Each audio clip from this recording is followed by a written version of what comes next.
Assalamualaikum warahmatullahi wabarakatuh.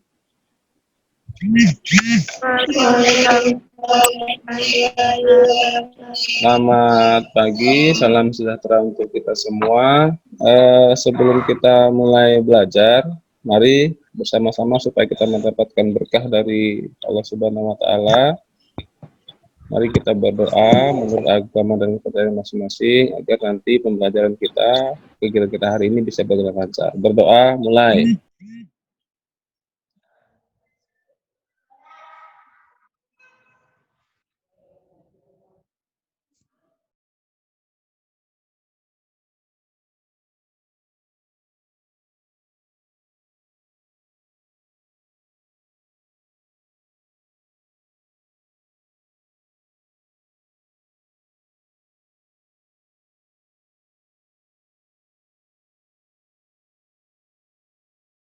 Hari ini kita akan mencoba materi itu sudah kalian pelajari di rumah bersama-sama. Minggu yang lalu, kita sudah membahas tentang materi ini berkaitan juga dengan materi yang sudah melalui materi di minggu yang lalu tentang melalui grup WA kita hak asasi manusia. Materi itu sudah kalian pelajari di rumah ya. Minggu yang lalu, pertemuan yang lalu kita sudah membahas tentang hari ini kita akan mencoba ya, kalau tidak salah Bapak sudah share itu ya. Sudah Bapak share ya. Dalam materi ini berkaitan juga dengan materi yang sudah kita pelajari di minggu yang lalu tentang hak asasi manusia. Maka hari ini kita dalam pertemuan ini akan mempelajari tentang kasus-kasus ya pelanggaran hak asasi manusia. Dalam pembelajaran ini tentu ada tujuan yang akan kita capai ya. Tujuan pembelajarannya yang pertama adalah menganalisis kasus-kasus pelanggaran hak asasi manusia. Kemudian yang kedua adalah menganalisis upaya penegakan hak asasi manusia. Baik, kita masuk ke kegiatan inti. Apa itu hak asasi manusia? Kalau kita mengacu kepada pengertian hak asasi manusia, bahwa hak asasi manusia itu adalah hak dasar yang dimiliki manusia sejak lahir sebagai anugerah Tuhan Yang Maha Esa.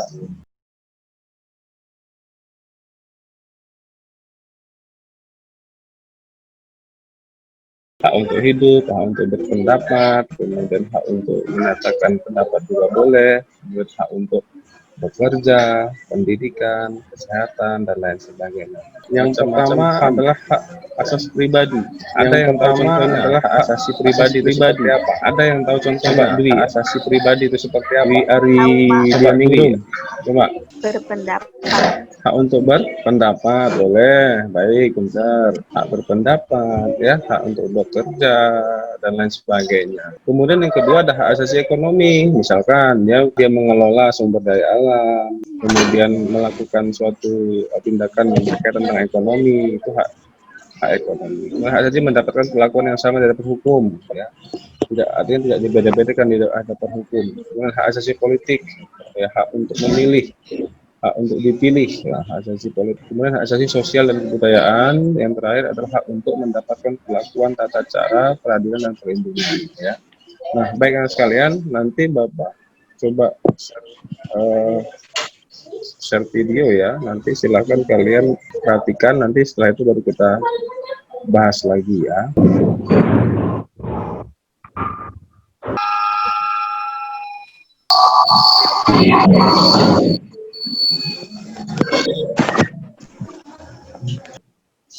Baik,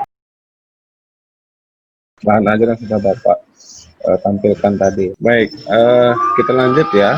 Jadi pelanggaran HAM itu ada beberapa sifat. Yang pertama adalah sifatnya diskriminasi. Jadi diskriminasi ini ya pelanggaran yang tidak mengancam nyawa seseorang namun merugikan orang lain.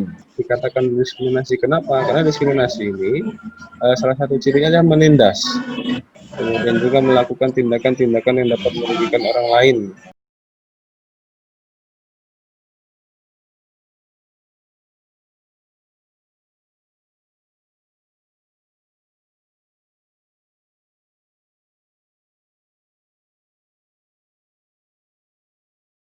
Membunuh orang, Pak. Menganiaya. ya menganiaya ya, pinter-pinter ini berarti udah paham ini ya. Itu kan tindakan kekerasan yang dapat menghilangkan nyawa orang lain ya, atau hilangnya nyawa. Nah, ada beberapa contoh pelanggaran hak asasi manusia yang ada di Indonesia. Yang pertama adalah kasus pembunuhan Munir. Ya, kita ingatkan kembali ya, jadi ada pembunuhan Marsina, kemudian ada penculikan aktivis 1997 dan 1998, kemudian penembakan mahasiswa Trisakti,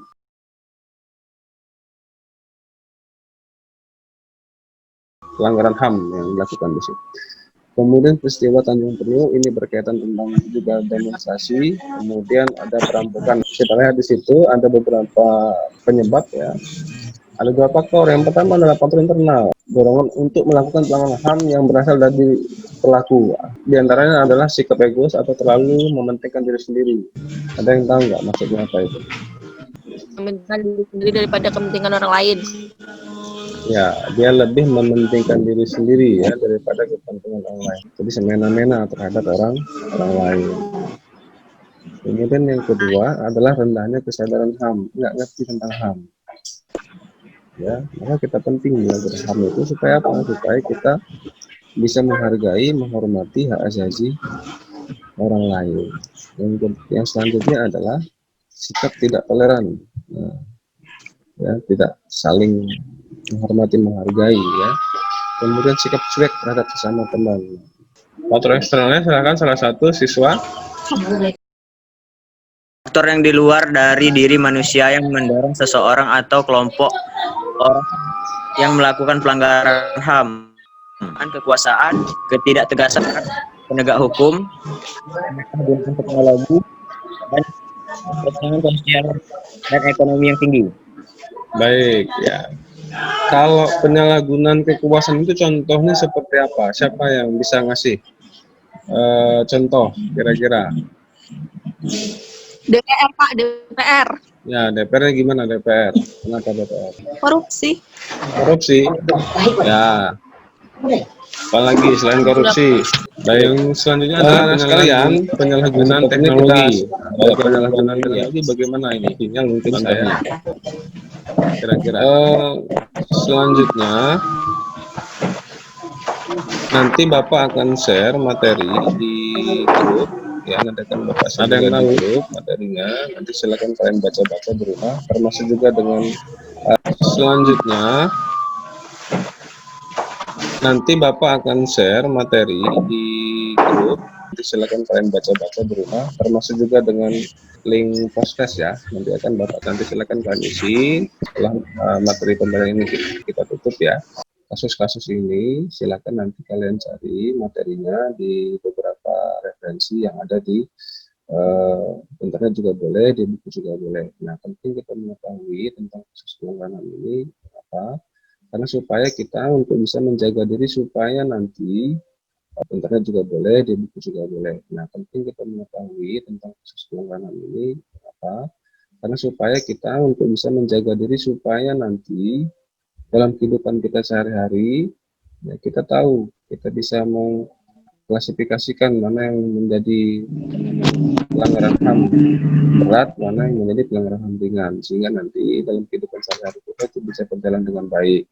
Nah, harapannya adalah kita sebagai siswa, kalian sebagai siswa sebagai negara itu bisa menerapkan, menghargai, menghormati, dan menegakkan hak asasi manusia, ya, baik itu di lingkungan sekolah, di lingkungan masyarakat, maupun di lingkungan keluarga.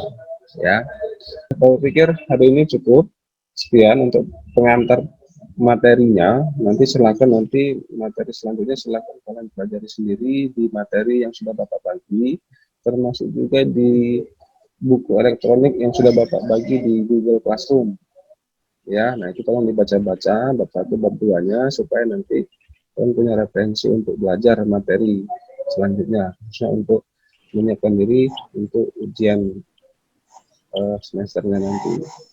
Ya, sebelum Bapak tutup, mari kita berdoa dulu sebelum kita meninggalkan room ini supaya nanti belajar kalian bisa berjalan dengan baik. Mari kita berdoa mulai.